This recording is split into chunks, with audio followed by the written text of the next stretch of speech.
యోహాను సువార్త 2వ అధ్యాయము 24-25 వచనాలు చదువు. అయితే అందరూ కూడా బైబిల్ తెరవండి. యోహాను సువార్త 2వ అధ్యాయం 24-25 వచనాలు. అయితే యేసు అందరినీ ఎరిగినవాడు గనుక ఆయన తన్ను వారి వశము చేసుకొనలేదు. ఆయన మనుషుని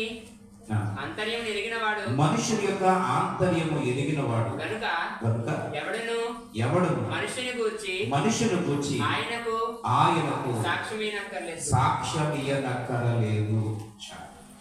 ఇక వాక్యం చదివేసే కనుక మీ మనసు వాక్యం మీద కొద్ది నిమిషాలు జాగ్రత్తగా ఉంచాలని కోరుకుంటున్నాను. ఈ చదవబడినటువంటి 2 వచనాలలో 3 చెప్పుకోదగ్గ మంచి మాటలు కనబడుతున్నాయి. ఒకటి, యేసు అందరినీ ఎరిగినవాడు. ఆయన అందరినీ ఎరిగిన. రెండవది, అంతరింద్రియములను ఎరిగిన. 3, మన కోసం ఎవ్వరు దేవునికి ఏమి ఇవ్వకూడదట? సాక్ష్యము.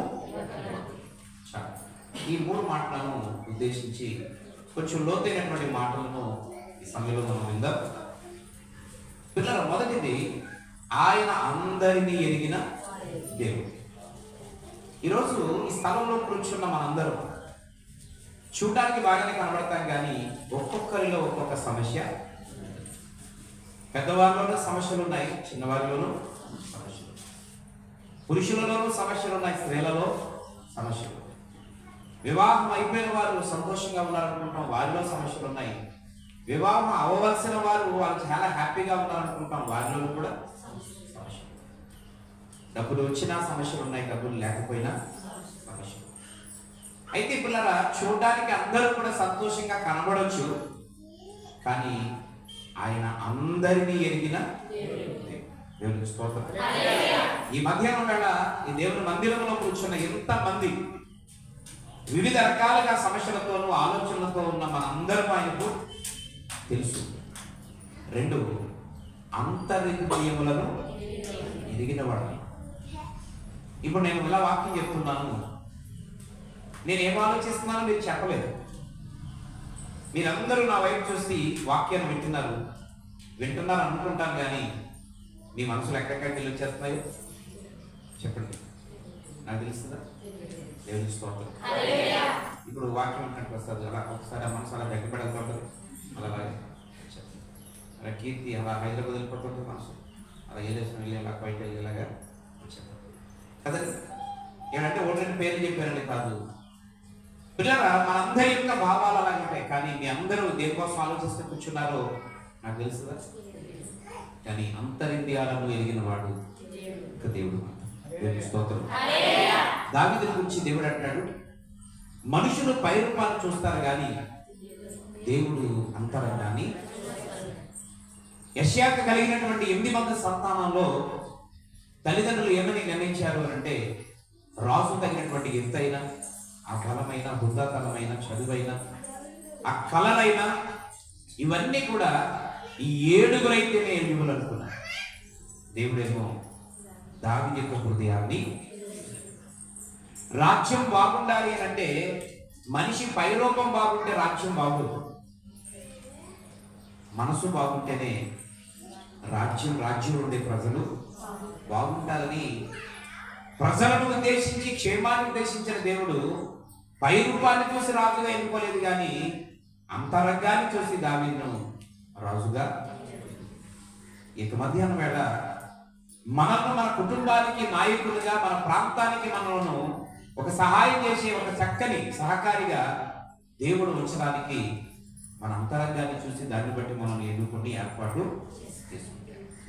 ఈ విలువైన శ్రేష్టమైనటువంటి సమయంలో 3వది, ప్రియమైన మిత్రులారా, మన కొరకు దేవుడికి ఎవరు కూడా ఉత్తరవాదులుగా పంచనక్కర్లేదు. అంటే విక్రమానియులు పర్వాలేదు ప్రభు అని ఎవరు చెప్పాల్సిన అవసరం లేదట. పర్వాలేదని చెప్తే ఆయన యాక్సెప్ట్ చేయడు.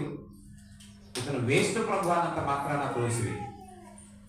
ఎందుకంటే నేనేంటో, నువ్వేంటో, నువ్వు చేసే కార్యక్రమాలు ఏంటో, నీ యథార్థత ఏంటో, నీ భక్తి ఏంటో ఆయనకు బాగా. ఆమేన్. ఈరోజు మనం వినబోతున్న మూలవాక్యం ఇది. దీని యొక్క అనుసంబంధంగా కొన్ని మాటలు చూద్దాం. దేవుడు అందరినీ ఎరిగిన దేవుడు. అంటే కేవలం ఒక మట్లపాటులోనే ఆయన చూస్తాడని కాదు. సమస్యలో ఉన్న వారు ఎక్కడ ఉన్నా దేవుడు ఏం చేస్తాడు? వారిని గమనిస్తాడు, పరిశీలన చేస్తాడు. చూడండి, అదే యోహాను సువార్త 5వ అధ్యాయం 7వ వచనం తీయండి. 5వ అధ్యాయం 7వ వచనం. ఆ రోగి అయ్యా నీళ్లు కదిలించబడినప్పుడు నన్ను కోనేటిలోనికి దించుటకు నాకు ఎవ్వరూ లేరు కనుక నేను వచ్చినంతలో మరి ఒకడు నాకంటే ముందుగా దిగునని ఆయనకు ఉత్తరం ఇచ్చాడు. జాగ్రత్తగా వినండి. ఈ సందర్భం మనందరికీ తెలుసు. యెరూషలేములో బెతెస్దా అనే ఒక కోనేరు ఉంది. బెతెస్దా అనే కోనేరు.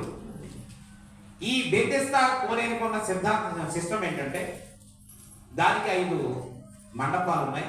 అంటే కోనేటిలో దిగడానికి 5 మార్గాలు ఉన్నాయి. ఈ 5 మార్గాలలో అక్కడ కోనేరుకు ఉన్న స్పెషల్ ఏంటంటే రోజులో ఏదో ఒక సమయంలో దేవతలకు వచ్చి నీళ్లు కదిలిస్తారు. అంటే ఒక బిందులో నీళ్ళు ఎలా ఊపితే కొంతసేపు ఎలాగైతే తొలగిస్తాడతాయో ఆ కోనేటిలో ఉన్న నీళ్లు దేవతలకు వచ్చి కదిలించినప్పుడల్లా అటు ఇటు నీళ్లు కదులుతూ ఉంటాయి.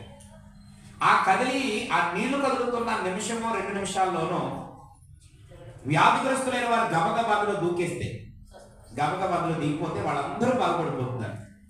అది ఎప్పటి నుంచో జరుగుతున్న కార్యక్రమం. ఇప్పుడు ఫర్ ఎగ్జాంపుల్ పుట్టకతోటి కళ్ళు లేవనుకోండి, వాడు అక్కడ దాకా వచ్చి వెనకాల వాడు తోసేసిన గబగబా దింపేసిన వాడు అటు నుంచి 2 కళ్ళు పొందుకొని వస్తున్నాడు. కాళ్ళు లేని వాడు కాళ్ళు పొందుకుంటాడు. అప్పటి వరకు కాళ్ళు లేకుండా దేవుకుంటే వెళ్ళిన వాడు అందులో తోసేస్తే అటు నుంచి మెట్లు ఎక్కి నడుచుకుంటూ వచ్చేస్తున్నాడు. ఇలాంటి కార్యాలు జరుగుతూ ఉంటే ఆ ఒక్క ఊరోళ్ళు రారుగా, చుట్టుపక్కల దేశం నుంచి రాష్ట్రాల నుంచి ప్రజలు తండోపతండాలుగా బెతెస్దా కోనేరు దగ్గర క్యూ కడుతున్నారు. అలాంటి పరిస్థితుల్లో యేసు ప్రభు వారు పుట్టి పెరిగి ఆయన సేవకు సమర్పించుకున్న తర్వాత ఆయన ఆయా ప్రాంతాలు తిరుగుతూ యెరూషలేములో ఈ బెతెస్దా అనేటువంటి కోనేరు దగ్గర వెళ్ళేటప్పటికి ఒక వ్యాధిగ్రస్తుడు పుట్టివాడుగా ఉన్నాడు, అక్కడ పడి ఉన్నాడట. అక్కడ పరిస్థితిని చాలాసేపు గమనించాడు. ఇక్కడ ఏంటి జరుగుతుంది? వెనకాల వచ్చిన వాళ్ళు అప్పటికప్పుడు వచ్చిన వాళ్ళు కూడా గబగబా దిగిపోతున్నారు, బాగుపడి వెళ్ళిపోతున్నారు. కానీ ఇతనైక అలాగే ఉండిపోయాడు. అప్పుడు ప్రభు అక్కడికి వచ్చి అన్నాడు, నువ్వు బాగుపడాలని కోరుకుంటున్నావా? ఎందుకు ఇక్కడ ఉన్నావు అని అడిగితే అప్పుడు ఆయన చెప్పే సమాధానం ఇప్పుడు మీకు అర్థమవుతుంది. ఆ రోగి ఏమంటున్నాడు? నీళ్లు ఆ దేవదూత కదిలించినప్పుడు నన్ను కోనేటిలోనికి దించుటకు. జాగ్రత్త, ఈ సందర్భం మీకు తెలియదని మళ్ళీ చెప్పట్లేదు. నాకు కావలసిన మాట అక్కడ ఉంది. ఆ మాట మరలా ఇప్పుడు మీకు జ్ఞాపకం చేస్తున్నాను. ఆ రోగి అన్న మాట ఏంటంటే నీళ్లు కదిలించినప్పుడు నన్ను కోనేటిలో దించుటకు నాకు ఎవరు లేరు. చాలా అది నాకు కావాల్సిన మాట. ఏమంటున్నాడు యేసు ప్రభువుతో? ఈ మాట మరొకసారి వింటే హృదయంలో నుంచి దుఃఖం వచ్చేది. అతను ఏమంటున్నాడంటే 38 సంవత్సరాల నుండి నీ ఇల్లు, భార్య, పిల్లలు, కుటుంబం విడిచి ఈ కోనేరు దగ్గర ఎందుకున్నామని అడిగితే, అయ్యా నీళ్లు కదిలించినప్పుడు నన్ను కోనేటిలో దింపేవారు నాకు ఎవరు? నాకంటే వెనక వచ్చిన వారు దిగిపోయి బాగుపడిపోతున్నారు. కారణం ఏంటంటే వారు కూడా ఒక్కరైనా వచ్చి చేయి సపోర్ట్ ఇచ్చి వాడిని ఏం చేస్తున్నారు? దిగుతున్నారు. ఎంత మంది వచ్చి వెళుతున్నారు కానీ వారి వెనక ఉన్న వాళ్ళైనా అయ్యో ఈ వ్యక్తి మాకంటే ఎప్పుడో ముందు వచ్చిన వ్యక్తి కూడా ఇక్కడ ఉండిపోతున్నాడని ఒక్కరు కూడా నాకు చేయి సపోర్ట్ కూడా ఇచ్చేవారు. నేను స్వస్థత పొందకపోవడం గల కారణం, నేను బాగుపడకపోవడం గల కారణం, అవకాశాలు ఉండి కూడా నా కాళ్ళు బాగు చేసుకోకుండా ఇలా కుంటివాడిగా ఇక్కడే ఉండి వాళ్ళు ఏదో పెట్టిన తినగల కారణం నాకెవరు లేరు. సహాయం చేసేవాడు నాకెవరు? ఆ కారణం చేత నేను ఇలాగే దేవుడికి మహిమ కలుగును. ప్రభువు యేసు అంటున్నాడు మన మూల వాక్యంలో, ఆయన అందరినీ ఎరిగినవాడు. ప్రియమైన మిత్రులారా, 38 సంవత్సరాల నుంచి పడిపోయినటువంటి వ్యక్తిని కూడా దేవుడు ఎరిగిన వాడు కనుక ప్రభువు దగ్గరికి కుంటివాడు రాలేదు. కుంటివాడి దగ్గరికి ఎవరు వెళ్ళారు? మనందరికీ ఒక విషయం తెలుసు, ఉన్నతమైన వారి దగ్గరికి మనమే వెళ్ళాలి, కానీ మన దగ్గరికి ఎవరు వస్తారా? దేవునికి స్తోత్రం, హల్లెలూయా. అవునా కదా? ఇప్పుడు ఎమ్మెల్యేగానైనా మనమే గెలిపించాలి, ఎంపీగానైనా మనమే గెలిపించాలి, ముఖ్యమంత్రిగానైనా మనమే గెలిపించాలి, ఎంపీపీగానైనా మనమే గెలిపించాలి, ఎంపీటీసీ అయినా జడ్పీటీసీ అయినా సర్పంచ్ అయినా ఎవరు గెలిపించాలి? కౌన్సిల్ అయినా, ఆఖరికి మినిమం వార్డు మెంబర్ అయినా గెలిచిన తర్వాత వారు మన దగ్గరికి వస్తారా, మనం వాళ్ళ దగ్గరికి వెళ్ళాలి. ఇప్పుడు రేపు పొద్దున్న ఎమ్మెల్యే గారితో పను ఫోన్ చేసి, ఎమ్మెల్యే గారు ఒకసారి ఇంటికి రండి, ఇది మాట్లాడే పను వస్తారా? వస్తారా? కొన్ని సర్పంచ్ గారు వస్తారా? కొన్ని ఎంపీపీ గారు వస్తారా? ఆఖరికి కౌన్సిలర్ కూడా. ఎందుకని? వాళ్ళు పెద్దోళ్ళు కదా. దేవునికి స్తోత్రం. ఎక్కడికి రారు? నీ దగ్గరికి. నువ్వేం చేయాలి? నువ్వే పెద్దగా చేసి మళ్ళీ నువ్వే, అవును కదా? కానీ ప్రభు అయిన యేసయ్యకున్న గొప్పతనం చెప్పనా, నీవు దీనుడవై ఉండగా, దీనురాలువై ఉండగా, సర్వ సృష్టికర్త అయినటువంటి దేవుడు నీ సమస్తాన్ని ఎరిగిన వాడు, నీకెవరు లేరని తెలిస్తే ఆయన ఎక్కడికి వస్తాడు? నీ దగ్గరకు. దేవునికి స్తోత్రం. ఇప్పుడు బెతెస్దా కోనే దగ్గరికి వెళ్ళాడు, ఏదైనా మార్గం దొరుకుతుందేమో. అందరూ చెప్పుకుంటున్నారు, పోతే బెతెస్దా కోనేకి వెళ్ళిపోయి పడిపోతేనట బాగుపడిపోతున్నారు, నా దైత్యం అంతా పోద్ది, నా తలరాత మారిపోతాను వెళ్ళాడు. అయినా అక్కడ మార్గం, అక్కడికి వెళ్ళినా సరే సమస్య పరిష్కారం దొరకల. ఆ సమయంలో ప్రియమైన మిత్రులారా, సహాయం చేసి చిన్న చేయి ఇప్పించేవాడు కూడా ఒక్కడు కూడా కానరాల. 38 సంవత్సరాలు. కొన్నిసార్లు మన జీవితంలో కూడా ఇలాంటి సన్నివేశాలు అనుభవిస్తున్న వాళ్ళగా ఉన్నాము. కొంతమంది బాధపడతా ఉంటారు, నా వయసు అంతా అయిపోయింది, నా లైఫ్ అంతా అయిపోయింది, నా జీవితం అంతా అయిపోయింది, నాకు ఒక్కరైనా సహాయం చేసేవాళ్ళు ఉంటే నేను ఈ పాటికి స్థిరపడదు, ఈ పాటికి ఒక స్థానాన్ని నేను సంపాదించుకుని ఒక మెట్టెక్కెత్తును అనేటువంటి ఆలోచన అనుకుంటాను. కానీ భౌతికంగా ఈరోజు అందరి మీద ఉన్నప్పటికీ ఆ సహాయాన్ని ఇచ్చేవాళ్ళు లేకపోవచ్చు. దేవునికి స్తోత్రం. ఈ మధ్యాహ్నం ప్రభు మాట్లాడుతున్నాడు, ప్రియమైనటువంటి దేవుని బిడ్డలారా, ఆ పరిస్థితిలో ఉన్నటువంటి వ్యక్తి దగ్గరికి ప్రభు వెళ్ళన్నాడు, ఇక నీవు కోనేట్లో దిగాల్సిన అవసరత లేదు, నువ్వు ఇక్కడ వెయిట్ చేయాల్సిన అవసరత లేదు, లే, నీ పరుపు ఎత్తుకొని ఇంటికి నడిచింది. దేవుని స్తోత్రం. వెంటనే వాడు అక్కడే బాగుపడి తన పరుపు ఎత్తుకొని ఏం చేశాడు? ఆమె ఈ వాక్యం ద్వారా నేను మీకు చెప్పాలనుకుంటున్నా ఒక గుర్తుపెట్టుకోవాల్సిన మాట ఏంటంటే, నాకు సహాయం చేయడానికి ఎవ్వరూ లేరనుకుంటే నీవు బ్రతకడం అర్థం అనిపిస్తుంది. నేను ఎందుకు బ్రతకాలనిపిస్తుంది? ఎవరి కోసం బ్రతకాలి?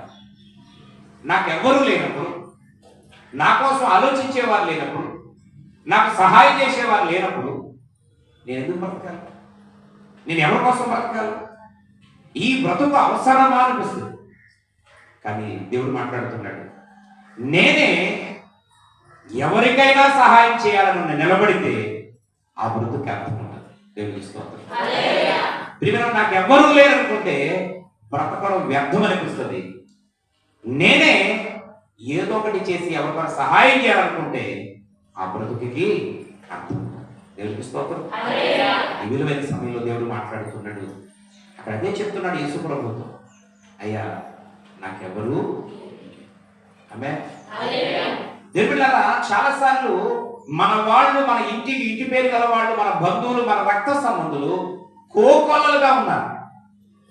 కానీ నీకు ఇబ్బంది కలిగినప్పుడు నీ దగ్గరికి వచ్చి పరామర్శించే వాళ్ళు కూడా ఒక్కోసారి కరువైపోతారు. ధైర్యపరిచేవారు కరువైపోతారు. సరికదా, నీ పురాకులు నువ్వు పడుతూ ఉన్నా, నువ్వు ఏడుపుని వేడుస్తూ ఉన్నా, కుమిలిపోతూ ఉన్నా, ఏదో ఒక చిన్న కారణం చూపించి నిందలు వేసే ప్రయత్నం చేస్తారు, నిన్ను ఇంకా బలహీనపరిచే ప్రయత్నం చేస్తారు. నా ప్రభు అయిన యేసుక్రీస్తు ఈ మధ్యాహ్నం మాట్లాడుతున్నాడు, అతను ఆ విధంగా దిగులు పడుతూ అంటున్నాడు, గుండెలు తరుక్కుపోయే మాట. ఎందుకయ్యా నువ్వు ఎలా ఉన్నావు అని అడిగితే, అయ్యా నాకు సహాయం చేసేవాళ్ళు ఎవరు. ఈ మధ్యాహ్నం వాక్యం వింటున్న ప్రియ దేవుని బిడ్డలారా, నీ జీవితం కూడా అలాగే ఉందా? నీ పరిస్థితి కూడా అలాగే కొనసాగుతుందా? కొన్నిసార్లు చెప్పుకోలేని స్థితిలో జీవితాన్ని గుబ్బుట్లో పెట్టుకొని నడిపించినట్లుగా నడిపించుకుంటున్నావా? నీ సమస్యలకు పరిష్కారం లేని పరిస్థితులా? ఒకవేళ విధంగానే చెప్పుకున్నా దాన్ని మూసిపోయిన పరిస్థితులా? ప్రభు యేసయ్య మాట్లాడుతున్నాడు, నాకెవ్వరూ లేరనుకుంటే నువ్వు ఎప్పటికీ నిరుత్సాహంగానే దేవుని స్తోత్రం. నేను దేవుని సేవకులుగా సందర్భంగా జ్ఞాపకం చేస్తున్నాను. మనిషి జీవితంలో వాటమిని గుర్తు చేసుకున్నంత కాలం నువ్వు చేయాలనుకున్న ఏ పని చేయలేవు. ఓడిపోయిన సందర్భాలు మనిషి అన్న తర్వాత ఓడిపోయిన సందర్భాలు ఉంటాయి, గెలిచిన సందర్భాలు. ఓడిపోయిన సందర్భాన్ని జ్ఞాపకం చేసుకున్నప్పుడల్లా నీవు నీరు గారిపోయి ఇక మనిషి అవ్వలేవు, మనిషిగా బ్రతకలేవు. మనిషి జీవితంలో వాటమి అనేటువంటిది కలలాగా మర్చిపోవాలా, కలలాగా విడిచిపెట్టాలా, జరగబోయే దానికోసం ఆలోచించాలి తప్ప జరిగిపోయినటువంటి వాటమిని గుర్తు చేసుకుంటే నువ్వు చేయాలనుకున్న పనిని కూడా చేయాలి. పరీక్షలు రాసిన ప్రతి ఒక్కరూ కూడా ఎలా చదవాలి, ఎలా రాయాలి అంటే విజయాన్ని సాధించాలనే గోల్తోనే చదవాలి, పట్టుదల కలిగి రాయాలి. ఖచ్చితంగా పాస్ అవ్వాలి.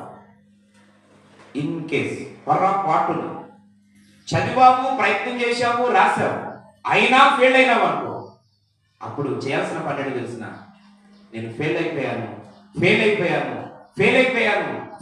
అనుకుంటే నువ్వు ఎప్పటికీ పాస్ అవ్వవు.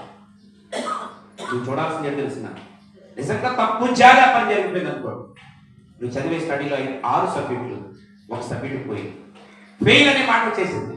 ఆయన నిరుత్సాహపడదు. నువ్వు దేని చూసి గర్వపడాలి తెలిసిన 5 సబ్జెక్టులు పాస్ అయ్యావు. ఆమె ఎన్ని పాస్ అయ్యావు? 5 పాస్. వాటి వైపు చూడు. అప్పుడు ఫెయిల్ అయిన వాటిని కూడా మళ్ళీ ఏమైపోతావు? నీ జీవితంలో 6 ప్రయత్నాలు చేశావు, ఒక్క దాంట్లో ఓడిపోయావు. 5 విషయాల్లో విజయాన్ని సాధించావు. ఆ ఓడిపోయిన వాటిని చూసి కుమిలిపోతూ ఉన్నావు కాబట్టే ఫర్దర్ మీకు ఎక్కలేకపోతున్నావు. నీ జీవితంలో పొందాల్సిన కార్యాన్ని చూడలేకపోతున్నావు. ఆ ఓడిపోయిన ఆ ఒక్క కీడు వైపు చూసి కుమిలిపోతూ ఉండడం వల్ల ఈ మధ్యాహ్నం దేవుడు అంటున్నాడు, దాని వైపు చూడు, దాన్ని జ్ఞాపకం తెచ్చుకోకు. ఎంతకీ అప్పుడప్పుడు ఒకసారి జ్ఞాపకం చేస్తారు. మన దేశానికి వెళ్ళి తెచ్చిన ఆ రన్నింగ్ రేస్లో వెళ్ళి తెచ్చినటువంటి పీటీ ఉషా గురించి మీకు మాట నేను అప్పుడప్పుడు జ్ఞాపకం చేస్తాను. మళ్ళీ జ్ఞాపకం చేస్తున్న సందర్భం వచ్చింది కనుక ఆమె మన దేశం నుండి ఆమె ఆ యొక్క పరుగులో నెంబర్ 1 అన్ని మ్యాచ్ల్లోనే గెలిచేసి ఆవిడ చివరికి ఫైనల్కి వచ్చింది. ఫైనల్లో 4 దేశాల వారు వచ్చారు. యావత్ ప్రపంచంలో జరుగుతున్న ఆ యొక్క టోర్నమెంట్లో ఈమె 1000 మీటర్లు పరుగు పందెంలో నిల్చుంది. 4 నిల్చున్నారు. రెడీ, నెంబర్ 1, 2, 3 స్టార్ట్ అనేటప్పటికీ పరుగు స్టార్ట్ చేశారు. అందరూ మన దేశం నుండి కొన్ని లక్షలు పెట్టి టికెట్లు కొనుక్కొని గ్రౌండ్లో వేచి ఉన్నారు. టీవీ దగ్గర కాసు కూర్చున్నారు. ఇండియా ఖచ్చితంగా పీటీ ఉషా విజయాన్ని సాధిస్తుందని కోట్లు లక్షలు బెట్టేసుకొని కూర్చున్నారు. పనులు మార్పులు టీవీలో చూస్తున్నారు. అయితే 600 మీటర్లు పరిగెట్టిన తర్వాత పీటీ ఉషా అలా పరిగెడుతుంది. వెనక వేరే దేశం వాళ్ళు కేవలం 2 అడుగుల దగ్గరలోనే పరిగెడుతున్నారు. ఇంకో దేశం వారు 1 అడుగు దూరంలోనే పరిగెడుతున్నారు. ఇంకో దేశం వారు 1 అడుగు దూరంలోనే పరిగెడుతున్నారు. ఇంచుమించుగా ఒక మాట చెప్పాలంటే రెప్పేసి అంత స్లో అయితే వాళ్ళు ఎక్కడికి వచ్చేస్తారు. అంత దగ్గరగా పరిగెడుతున్నప్పుడు ఇంకా ఇండియా వాళ్ళందరూ అనుకుంటున్నారు పీటీ ఉషా ముందు పరిగెడుతున్నారు కనుక ఇండియా నెగ్గేసింది, మన పరువు కాపాడిందని చప్పట్లు కొడుతూ కేకలేసే సమయంలో పీటీ ఉషా కాలు జారి పడిపోయింది. కానీ తనే ఫస్ట్ వచ్చింది. దేవుని స్తోత్రం. ఆమె లేచి పరిగెత్తి తనే ఫస్ట్ వచ్చింది. అప్పుడు పడిపోయినప్పుడు అందరూ నిరుత్సాహపడ్డారట. తిరిగి మరలా లేచి పరిగెత్తి విజయాన్ని సాధించిన తర్వాత అందరూ వెళ్ళి హక్ చేసుకొని అందరూ ఆవిడని కౌగిలించుకొని అప్పుడు అడిగారట పీటీ ఉషా, ఇది ఎలా సాధ్యం? కాలు స్కిడ్ అయి పడిపోయావు కదా. ఇంచుమించుగా కేవలం 2 అడుగుల వ్యవధిలో ఉన్నటువంటి ఆ సమయం, నువ్వు పడిన తర్వాత లేచి మరలా ఆ పరుగుని మరలా రీచ్ అవ్వడానికి, అంటే పుంజుకోవడానికి, అంత స్పీడ్ పుంజుకోవడానికి చాలా టైము పట్టుద్ది.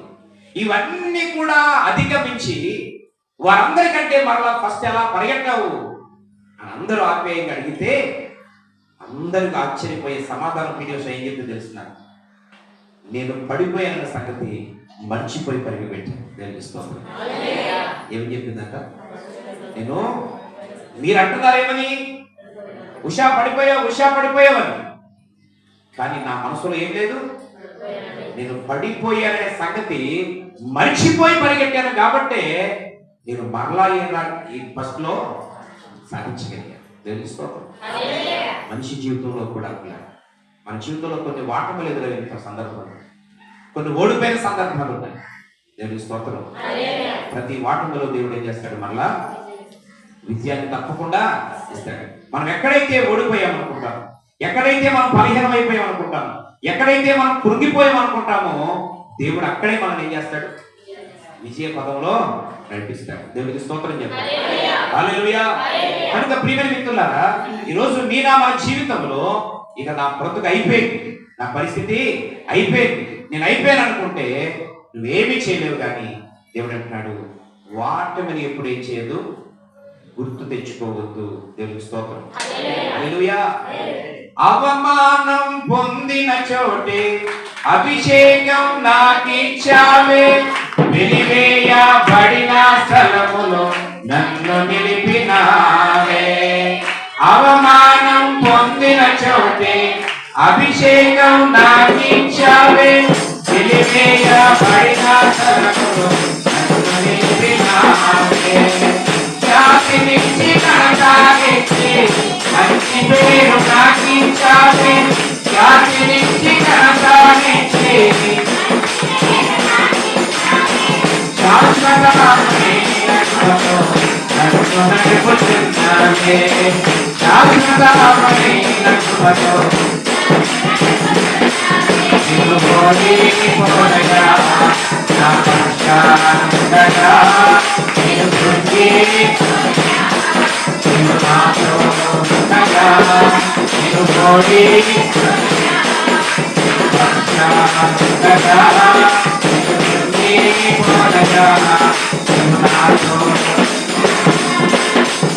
ఎందరిని పొందిన చోటే ఇచ్చినావే, నా శత్రువు ఎరుగే నాకు ఎదురు చేసినావే. ఎందరిని నా శత్రువు ఎరుగే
హల్లెలూయా.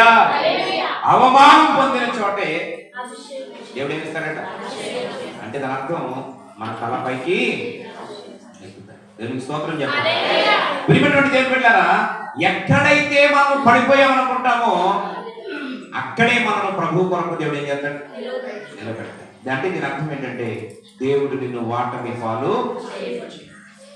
అయితే కొన్ని విషయాల్లో ఇప్పుడు దాకా చెప్పినట్లుగా ఎక్కడైనా ఓడిపోయి ఉంటే, ఎక్కడైనా చేయాలనుకున్న దాన్ని ఇప్పటి వరకు నువ్వు జయించలేక ఉంటే, ఇప్పుడు దాకా ప్రయత్నించి ఫెయిల్ అయి ఉంటే దాన్ని చూడకు, యేసు వైపు చూడు.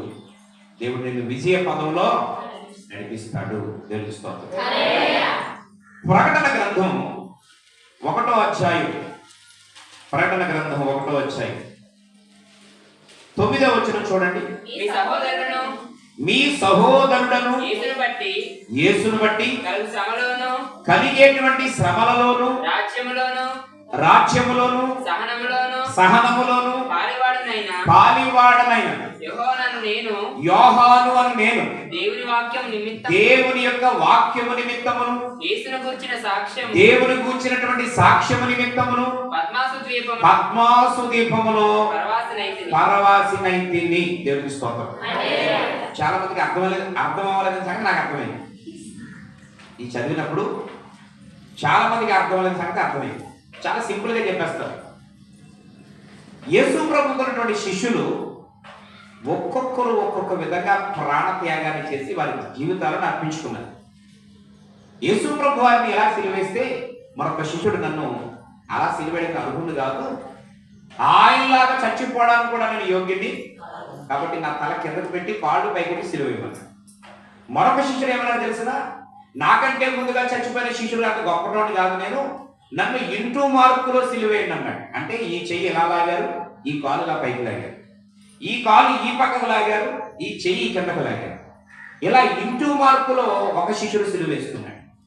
మరొక శిష్యుడిని పైకి 2 కాళ్ళు పెట్టి ఈ కాలు ఆ కాలు సాగలాగి సెంటర్లో రంపంతో కోసి చంపారు. అంటే సెంటర్లా కోసి చంపారు. మరొక శిష్యుడిని రాళ్లతో కొట్టి చంపారు. మరొక శిష్యుడిని ముక్కలుగా నరికి, అంటే వాళ్ళు చెప్పడం కాదు, అలాగ చంపమని వాళ్ళు కోరుకున్నారు. అంటే మేము ప్రభు సేవ కొరకు అలా సమర్పించుకున్నాం. దేవుని స్తోత్రం.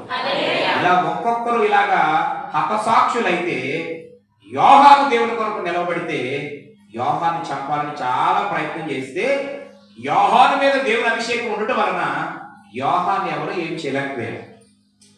ఎంతగా వెనక ఒకసారి యోహాన్ని ఎంత కొట్టినా కర్రలిగిపోతుందంట. కత్తితో నడుపుకుంటే కత్తి మళ్ళీపోతుంది, బళ్ళితో పొడిస్తే బళ్ళిలా పక్కకు ఊరిపోతుంది. నీకు అర్థమైందండి? పాముల్ని మీద పడిస్తే పాము కరగానే పాము చచ్చిపోతుంది. ఎవరిని కలిస్తే అన్నట్టు ఒక్కటి ఉంటే చాలు. ఇప్పుడు దేవుని స్తోత్రం చేయాలి. హల్లెలూయా. అవునా? నిజంగా అది వాస్తవమే. చివరికి అతన్ని సరైనటువంటి ఆలోచన చేశాను.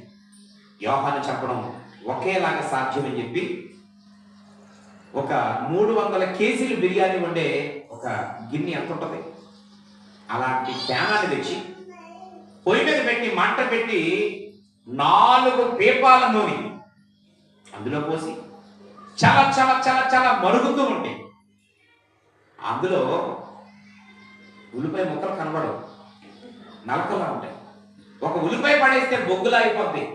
అంతగా మరిగినటువంటి దాంట్లో యోహాను పడిచేస్తే స్విమ్మింగ్ పూల్లో ఆడుకున్నట్టు ఆడుకున్నాడంట. దేవునికి మహిమ కలుగుతుంది. నూనె కూడా యోహాన్ని, ఇది వాస్తవం.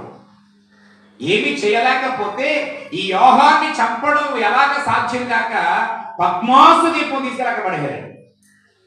పద్మాసు దీపం అంటే ఏంటయ్యారు అడిగితే ఇక్కడి నుంచి 500 కిలోమీటర్లు నడిస్తే అంత దూరం, అట్నుంచి 500 కిలోమీటర్లు నడిస్తే అంత దూరం, అట్నుంచి 500 కిలోమీటర్లు నడిస్తే ఎంత దూరం, అట్నుంచి 5 కిలోమీటర్లు నడిస్తే ఎంత దూరమో అలాంటి భయంకరమైన అరణ్యంలో పడిచేసి వదిలేశారు.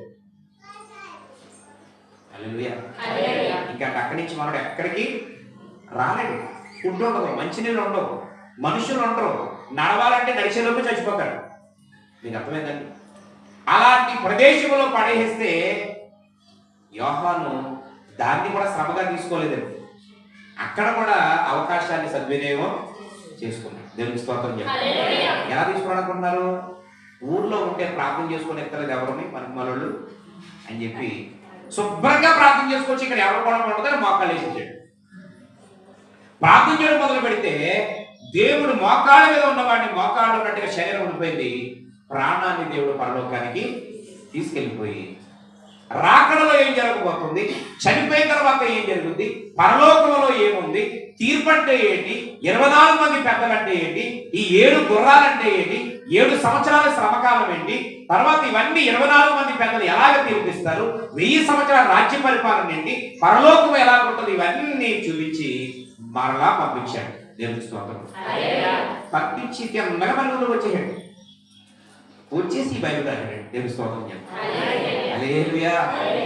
ఇప్పుడు చదివిన వాక్యం యోహాను ఏమన్నాడంటే, నేను ప్రభు అయినటువంటి యేసుక్రీస్తు కోసం సహనమును బట్టి ఓర్పును బట్టి ఆయన సేవ కొరకు యోహానునైన నేను ఏమైపోయాను, పద్మాసు దీపములో. నేను బలగుర్తుగా మీరు పెట్టుకోవాల్సిన ఒక మాట ఏం చెప్తానంటే, మన పరిస్థితులన్నీ పద్మాసు దీపములాగా మారిపోయినా, దేవుని స్తోత్రం, అర్థమైందండి, మన పరిస్థితులు పద్మాసు దీపములాగా ఉన్నప్పుడే మనందరము ఆత్మవశులమై దేవుణ్ణి ఆరాధించాలి. దేవుని స్తోత్రం. పరిస్థితులు బాగున్నప్పుడు ఎప్పుడు ఇలా జీతం వచ్చి పడిపోయి అలాగా కలిసి వచ్చేది, ఇలా ఈ పడుతుంది 50 గంటలు అయిపోయి అలాగే ఇలా చేంజ్ అలాగే అలా పొలం పోసేస్తా ఉంటే ఇలా వెళ్తుంటే వ్యాపారం డెవలప్ అయిపోతుంది, అలా వెళ్ళిపోతా కలిసి వచ్చేస్తా ఉంటే అకౌంట్లో దడ దడ దడ దడ కీ మెసేజ్ వచ్చేస్తా ఉంటే ఎక్కడ స్థుతించేస్తాం, మన మామూలు స్థుతించాం, నెలకో కూటమే.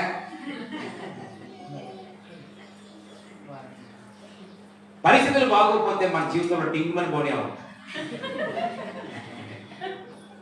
ఒకడు కూడా ప్రియమిస్తున్నారా. కాబట్టి అన్ని కలిసి వచ్చినప్పుడు స్థుతించను ఎవరైనా చెప్పండి, మన ఎవరైనా హల్లెలూయా. కానీ యోహాను అంటున్నాడు, పద్మాసు దీపములో పరవాసినైతే ఎవరు కొరకు, నా ప్రభు అయినా యేసు కొరకు. నేను చెప్పాలనుకున్న మాట, నీ పరిస్థితులు కొన్నిసార్లు నీ జీవితంలో పద్మాసు దీపం లాంటి పరిస్థితుల్లో నీవున్నా ఆత్మవశులమై ఎవరిని ఆరాధించాలి, దేవునికి స్తోత్రం. యోహాను పద్మాసు దీపాన్ని చూడలేదు, ఆ ఊరికి పద్మాసు దీపానికి ఉన్న దూరాన్ని చూడలేదు. ఊర్లో ఉన్న యేసయ్య అన్నాడు, హలో పద్మాసు దీపంలో ఉన్న యేసయ్య అన్నాడు, అంతే తప్ప అమ్మోయ్ బాబోయ్ అక్కడ. దేవునికి స్తోత్రం. దేవుడు బిడ్డలారా, దేవుడు అక్కడ పరిస్థితులు ఎలా మార్చేశాడంటే, ప్రతికూలంగా ఉన్న వాటిని కూడా దేవుడు తన కుమారుని కోసం ఏం చేశాడు, అనుకూలంగా మార్చేశాడు. దేవునికి స్తోత్రం. దేవుడు మనకు కూడా కొన్నిసార్లు మనకు ఎవరైనా కిడు కలిగిద్దామని ఏదైనా చేస్తే అది మన దగ్గరికి వచ్చినట్టు మనకు ఎలా మారిపోతుంది, నమ్మితే గట్టిగా చెప్తాను. ఏం చెప్పాను నేను, ఎవరైనా కీడు కల్పించాలని చెప్పి ఏంటి తలపెట్టినా దేవుడు అది నీ దగ్గరికి వచ్చి ఎలా మార్చేస్తాడు, మేలుగా. ఎవరైనా ఇది నాకు వద్దురా అని పారేస్తే అందులో నీకు ఉపయోగపడింది అందులో ఉంటుంది. దేవునికి స్తోత్రం. మొన్నదాకా దానికోసం ఎత్తిదాన్ని నువ్వు, అవసరం ఇప్పుడు పారేసాడు, అది నీకు ఎందుకు ఉపయోగపడుతుంది, ఇప్పుడు అద్భుతంగా ఉపయోగపడిపోతుంది. ఆమె ఈ శ్రేష్టమైనటువంటి విలువైన సమయంలో దేవుని మాటలు వింటున్న ప్రియ స్నేహితులారా, దయచేసి గమనించాలని కోరుతాను. ఒకసారి మేముండే ఇంటి దగ్గర మా పక్క వారు వారు వాడేటువంటి వాటర్ అంతా కూడా మా పక్కకు వచ్చేలా చేసేస్తున్నారు. సాధారణంగా ఎక్కడైనా మనం ఏం చేస్తాం, చాలా ఇబ్బంది పడిపోతాం. అప్పుడు నేను వెంటనే మా ఇంట్లో కూడా కొంచెం సమస్యగా ఉంది కదా అని చెప్పి అడగబోయాను. నేను వెంటనే ఇద్దరు మనుషులు ఏం చేశానంటే, కరెక్ట్గా మన దొడ్లోకి ఎక్కడైతే వస్తుందో ఆ మూలను పోయి తీయించాను. అది ఇప్పుడు ఏవైపోతుంది, ఇంకుడు కొంటాయి. దేవుని స్తోత్రం చెప్పి హల్లెలూయా. మన నీళ్ళు మనకు సరిపోతున్నాయి. ఇప్పుడు ఇంకుడు కొండలో నీళ్ళు పోతామని ఉండట్లేదు, ఇప్పుడు వాళ్ళ నీళ్ళన్నీ మన దగ్గరికి వస్తున్నాయి. ఎప్పుడైతే నేను అలా చేయడం మొదలెట్టానో వెంటనే ఆవిడ పైపు వేసుకొని అటు పక్క మళ్ళీ చేసుకున్నాను. మనం వీళ్ళని బాధ పెడదామని నీళ్లు లేపుతా ఉంటే ఏం చేస్తాడు, ఇంకుడు గుంట తవ్వేసి ఆ నీళ్లను ఉపయోగించేసుకుంటున్నాడని చెప్పి నేను ఏమి అనకుండానే అడ్డుగా లోపల పక్క మోపేసేసి పైప్ వేసుకొని అటే పక్క వెళ్ళిపోయేలా చేసుకున్నాను. నేను గొడవడితే పైప్ వేసుకోపోలేను, నేను వద్దు అంటే ఇంకా వేసునేమో. నీకు అర్థమైందండి, దేవుడికి మహిమ కలుగుతుంది. ఎప్పుడు కూడా జ్ఞానయుక్తంగా ఏ కార్యక్రమైనా చేయాలి. ఆమె దయచేసి గమనించాలని ప్రభు పేట తెలియజేస్తుంది. ఈ విలువైన శ్రేష్టమైనటువంటి సమయంలో మీకు ఇవన్నీ రియల్గా జరిగిన సంగతి. ఆడదగ్గరలో మన ఇంటి దగ్గర బయట ఒక చెట్టు లాగా వేశారు. ఆ చెట్టు బాగా పెద్ద అయిపోయింది. మన ఇంటి పక్కన ఇంటి ముందు అయినా వేశారు. బాగా పెద్ద అయిపోయి రోడ్డు మీకు వచ్చింది. ఏమన్నా సప్లై సమయంలో మన ఇంటి దగ్గర ప్రార్థన జరిగినాయి అనుకోండి, ఆ ఆటో మీద లోడ్ వేసుకొని ఏదన్నా వచ్చినాయి అనుకోండి, అక్కడ ఇబ్బంది అయిపోతుంది. ఆయన్ని కొమ్మలు నాటకమంటే నరికివాడు కాదు. ఒకసారి మామూలుగా చెప్పాను, అంకుల్ ఇలా ఇబ్బందిగా ఉందనంటే చెట్టు నీడ కోసం వేశానండి, ఇలా సమస్యలు చేస్తే ఎలా అన్నాడు. సరే ఓకే, ఈసారి నుంచి ఏం చేశానంటే మన కారు మన ఇంటి దగ్గర పెట్టుకోకుండా ఆ నీడ నెడుతున్నాను నేను. నిజంగానే చాలా నీడగా ఉంది అక్కడ. మన ఇంటికి ఏ పాస్టర్ గారు వచ్చినా జమ్ములు నాలుగేసుకు వచ్చినా నేను బయటకు వచ్చాను, నన్ను బ్రదర్ ఈ ఎండలో అలా మగ్గిపోద్దు కదా మాట్లాడే వరకు ఆ పక్కన చెట్టు ఉంది, ఆ చెట్టు కింద పెట్టుకోండి అని చెప్పానంటే ఒక రోజు నేను చెప్తే నమ్మరు. మేము ప్రార్థనకి వెళ్ళి వచ్చినప్పటికి కొమ్మలన్నీ నరికించేస్తున్నాయి. నిజంగా కొమ్మలన్నీ నరికించేశారు. కారణం ఏంటంటే చెట్టు మన వేడి పెట్టి ఆళ్ళు అట్టుకొచ్చి మన గొళ్ళు ఇక్కడ ఇంకోటి పెట్టి కానీ మొత్తం కొమ్మలన్నీ నరికించేసి చివరికి మొదలు కూడా తీసేశారు. ఏదో జేసీబీ 5 పని చేసి పోతుంది పోసేటప్పుడు నీకు 100 రూపాయలు ఇస్తానని చెప్పి చేసి అది కూడా దేనికి స్తోత్రం, హల్లెలూయా. అన్నీ కూడా ఎందుకంటే దానికి ఒక వాక్యం ఉందండి, ఒక మాటలు చెప్పట్లా. చూడండి పిల్లల రోమాపత్రిక 12:21. రోమాపత్రిక 12:21 చదువు. కాబట్టి 12:21 కీడు వలన జయింపబడక మేలు చేత కీడును జయించు. దేవునికి స్తోత్రం చెప్పండి. వాక్యం ఉందా లేదా? ఏమంటున్నాడు?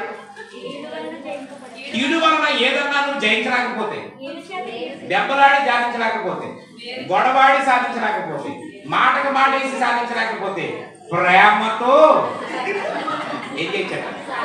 నా సొంత మాటలు కాదు అమ్మాయి. దేంతో సాధించవచ్చు? ప్రేమతో సాధించవచ్చు. కొన్నిసార్లు చూడండి భార్య భర్తల మధ్య గొడవలు కూడా రోజు ఫైటింగే అవుతుంటుంది. అయినా భర్తలో మార్పు రాదు, లేదా భార్యలో మార్పు రాదు. బిడ్డలారా కొన్నిసార్లు అంటూ ఉంటారు, నీ సంగతి తెలుస్తాను, మా అమ్మతో చెప్తాను, మా నాన్నతో చెప్తాను, చెప్పి నీకు ఎలాగ చివాట్లు పెట్టించాలో అలా పెట్టిస్తాను. అనేక మంది సమస్య పెరిగిపోతూ ఉంటుంది. ఇలా ప్రయత్నించి పని అవ్వకపోతే రెండో మార్గం చెప్పండి, విడిపోవడం కాదు, జీవితాన్ని చాలించుకోవడం కాదు, చావనేటువంటి మార్గం ఎదుర్కోవడం కాదు. దేవుడు అంటున్నాడు విరోధంతో, అంటే ప్రియ దేవులారా నీవు పోరాడి గెలవలేని ప్రేమతో గెలవచ్చు. దేవుడికి స్తోత్రం. ఇప్పుడు దాకా పోరాడావు, ఇప్పుడు దాకా దెబ్బలాడావు, ఇప్పుడు దాకా కొట్టే ప్రయత్నం చేసావు, దాన్ని సాధించలేకపోయావు, దాంతో అన్నావు, బెదిరించావు, బ్లాక్ మెయిల్ చేసావు, అయినా పనవలేదు. ఇప్పుడు చెప్పండి దాన్ని ఎలా సాధించొచ్చారు? ప్రేమతో. దేవుడికి స్తోత్రం. రోజు సాగుడేస్తున్నాడు అనుకోండి, నువ్వు తిరిగి కొట్టేసినంతకాలం ఆడమా, నువ్వు తిరిగి మాటకేసినంతకాలం, కంప్లైంట్ చెప్పినంతకాలం, నేను ఏదో చెప్పి ఏదో చేస్తాను, నేను నీకు ఎక్కడ చెప్పాలి అక్కడ చెప్తాను అన్నంతకాలం మారకపోవచ్చు. కొంతమంది అలా సెట్ అవుతారు, కొంతమంది ఎలా సెట్ అవుతారు. ఎన్ని ప్రయత్నాలు చేసినా పని అవ్వకపోతే దేవుడు అంటున్నాడు మార్గం లేకపోవడం కాదు, నెక్స్ట్ మార్గం ఏది? ప్రేమతోనే చేయొచ్చు.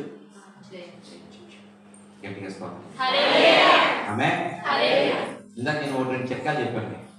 ఇది ఒకటే కాదండి, నా జీవితంలో రోజు ఇలాగే ఉంటుంది. ఇలా ఏదో చేస్తానే దేవుని స్తోత్రం. హల్లెలూయా. ప్రియమైనటువంటి దేవుని బిడ్డలారా దయచేసి గమనించాలని నేను ప్రేమతో కోరుతున్నాను. ఒకసారి అలాగే మా వీధిలో మీ అందరికీ తెలుసు కదా, బస్ కాంప్లెక్స్లో కొట్టుంటుంది కదా, వాళ్ళు కొబ్బరికాయలు అమ్మేసుకున్నారు, దాంతోపాటు ఆకులు అరికేస్తారు కదా. ఆడేంటంటే ఆకులన్నీ తెచ్చి మన దాంట్లో పడేసాడు. ఎక్కడ మనం ప్రాధాన్యత గ్రౌండ్ ఉంది కదా, మరి ఆడికేమనిపించింది ఈవిడే చెప్పిందంట, అక్కడ వేసేసి ఖాళీగా ఉంది కదా, మరి ఏమన్నది దాన్ని ఏమంటారు, ఈ చెత్త కట్ట వేసుకుని ఆ ఖాళీ స్థలం మరి ఏమనుకుందో డంపింగ్ యార్డ్ అనుకున్నది ఏంటి తెలియదు, కానీ అక్కడ వేసాడు ఏమండి.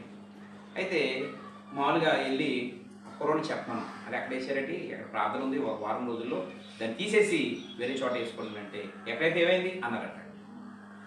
సరే ఈ లోపల అయిపోయింది కదా, ఈ లోపల మన పిల్లలు ఎదురు వస్తే పిల్లరా ఈలోగా ఎదుర్కొని ఆ లైన్లో వాళ్ళు పట్టుకు కూడా వెళ్ళిపోతున్నట్టున్నారు వాళ్ళు. నేను అన్నాను కూర్చోబెట్టి ఇద్దరు పిల్లలు కూర్చోబెట్టి 2 పొడవలు ఇచ్చి కొబ్బరి ఇల్లు తీసుకున్నాను. కొబ్బరి ఇల్లు తీసుకుని అప్పటికి మన వాళ్ళు 10 కట్టలాగా ఏరారు. 10 కట్టలాగా ఏరేసి కట్టకట్టి నిల్చోబెట్టారు నీళ్ళు. ఈ లోపల వాళ్ళు భార్య భర్తలు ఇద్దరు బయట మోసుకోలేక సైకిల్కి ఏమో అక్కడ పట్టుకొని తోసుకెళ్తున్నాడు. ఆవిడ వెనకాల బయట పడుకోకుండా పట్టుకొని బాగా చూశారండి. ఆగి ఇటు నుంచి వెళ్ళేటప్పుడు చూశారు, అటు నుంచి వచ్చినప్పుడు చూసి మిగతా కమ్మలన్నీ అట్టుకుపోయారు. మిగతా కమ్మలన్నీ ఆ ఆకులు ఉంటాయి కదా, ఆ ఆకుల్ని కొన్ని ఇలా మడతెట్టి చుట్టి చిన్న చిన్న కట్టల కింద కడేసి పడేయమన్నాను. అర్థమైందంటే ఆకులు ఉంటాయి కదా, ఆకులు ఒక 10 తీసి ఇలా దాని వల్ల మడతెట్టి చిన్న కట్ట కింద కట్టేసి అలా పడి ఈళ్ళన్నీ ఇందులో పడి అని చెప్పేసి అని ఈ బలిగిల్ని 2 ముక్కల కింద సెంటర్ చేసి ముక్కల కింద నరికి పడేస్తే ఒకసారి ఆడతాయి, పొయ్యిలో పెట్టుకుని పని చేస్తాయి. ఇదేమో ఆ పొయ్యి రాజేసుకునేటప్పుడు ఈ ఆకులు ఉపయోగపడతాయి అని చెప్పని అంటే వాళ్ళు ఆకులతో సహా పట్టిపోయారు.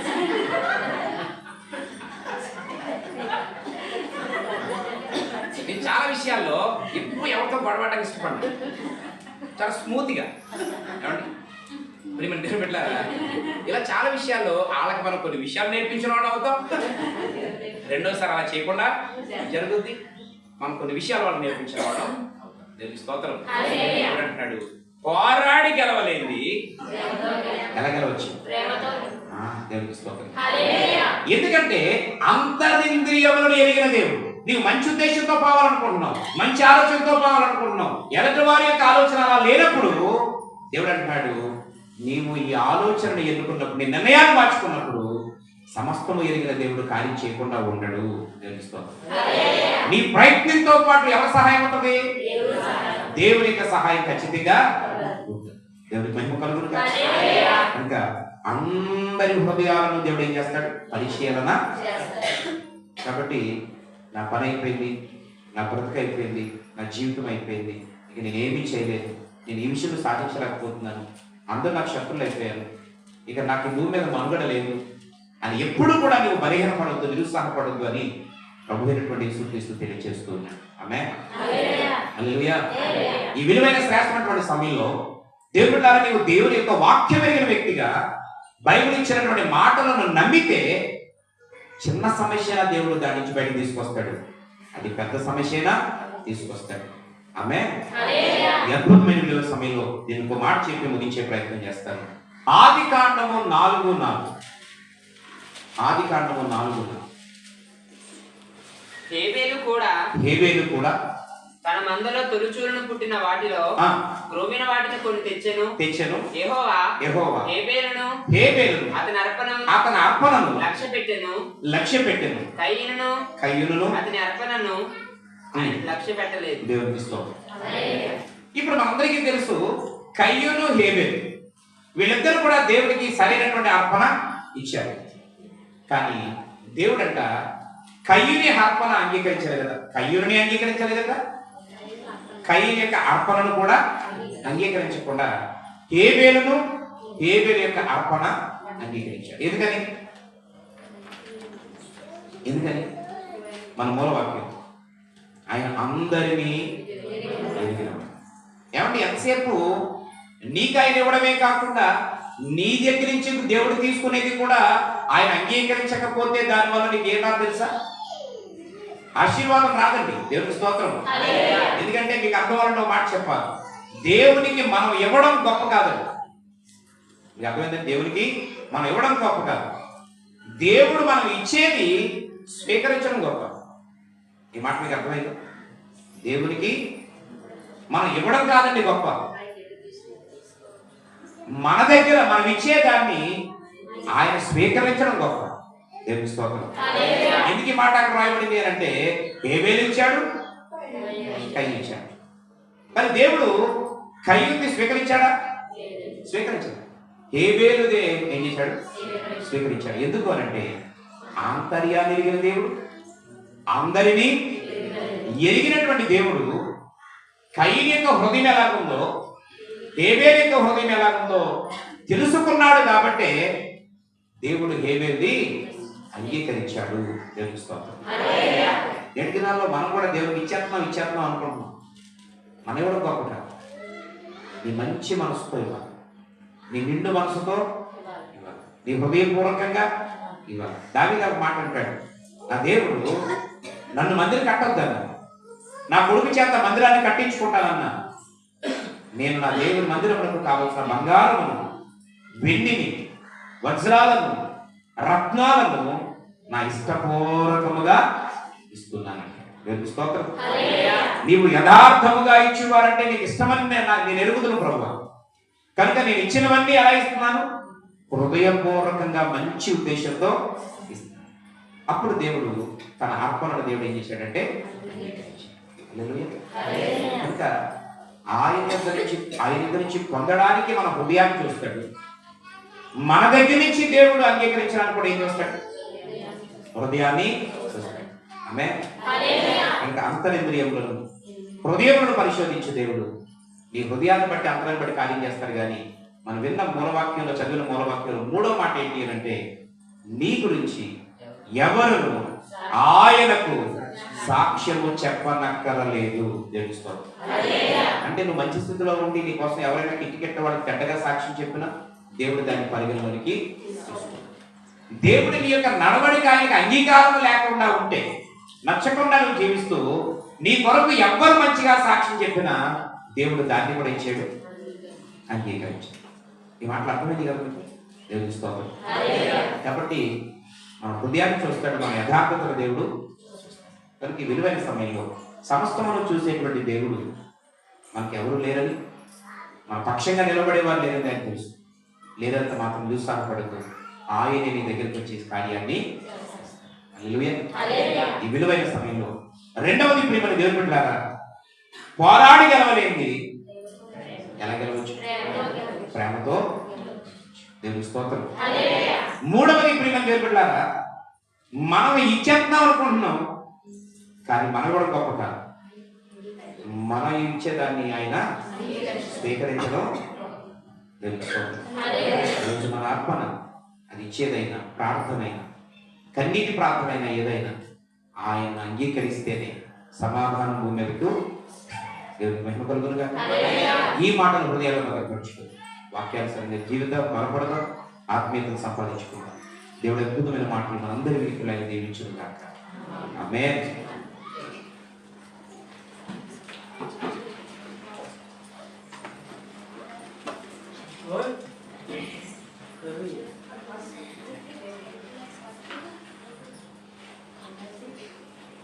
విషయాలు మీకు తెలుసుకున్నాం.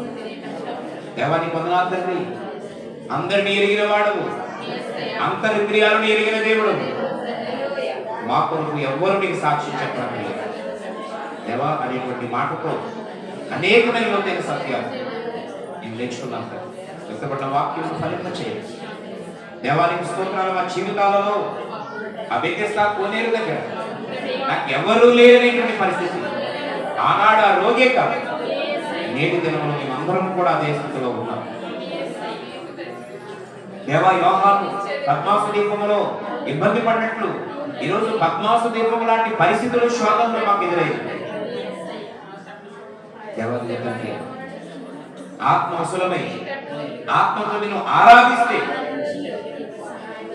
ప్రతికూల పరిస్థితులు కూడా అనుకూలంగా మారుస్తాన్ని శ్రమించారు. ఏదైనా దేవ విరోధముగా పోరాడి గెలవలేంది ప్రేమతో గెలవచ్చు శ్రమించారు. ప్రేమ అనే ఆయుధాన్ని చూపించారు. వ్యతిరేకత కాక సమాధానంతో దేనైనా నీవు సాధించవచ్చు అనే మార్గాన్ని చూపించారు. దేవా ఈరోజు మేము అర్పించడంలో మేము గొప్పని మేము త్యాగంతో గర్వపడుతున్నాం, కానీ మేము ఇవ్వడం గొప్ప కాదు, మా దగ్గర నుంచి మీరు అంగీకరించడం గొప్ప.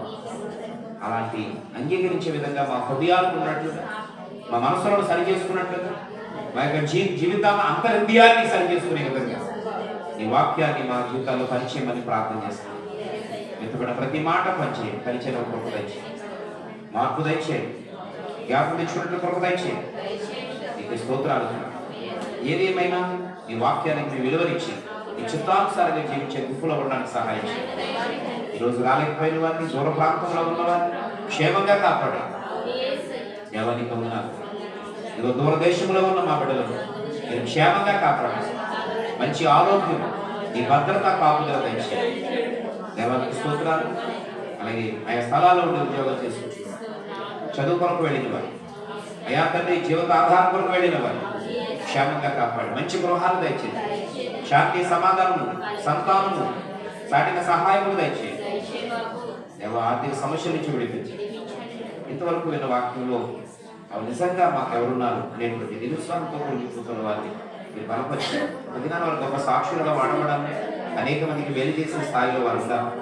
అటువంటి కృప దయచేసి నడిపించి అన్ని విధాలుగా స్థిరపరిచి బలపరచండి. ఈరోజు ఈ ప్రాంతాన్ని, గ్రామాన్ని దీవించి మీ సన్నిధిని మాతో ఉంచండి. మాకు మంచి నాయకత్వాన్ని, మంచి నాయకుని మీరు దయచేయమని ప్రార్థన చేస్తున్నారు. తండ్రి నీకు కృతజ్ఞతాస్తుతులు చెల్లిస్తూ ఈ అద్భుతమైన విలువైన సమయంలో ఈ బిడ్డలందరినీ మరొకసారి చేతులకు అప్పగిస్తున్నారు. పేరు పేరున మీరు దీవించి ఆశీర్వదించి బలపరిచి ముందుకు నడిపించమని,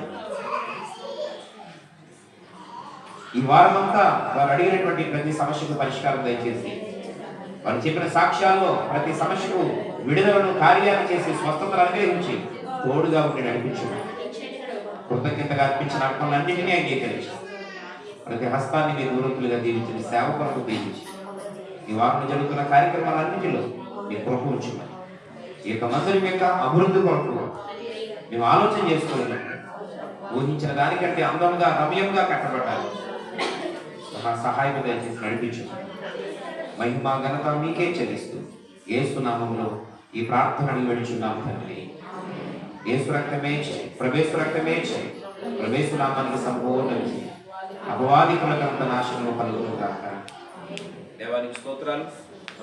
ప్రియులు వెంకటరమణ దేవుని యొక్క మహాప్రేమి కుమారుడు యేసుక్రీస్తు వారి యొక్క కృపే, ఆదరణకర్త యొక్క పరిశుద్ధాత్మ యొక్క సన్నిధి సదా తోడై నడిపించును గాక.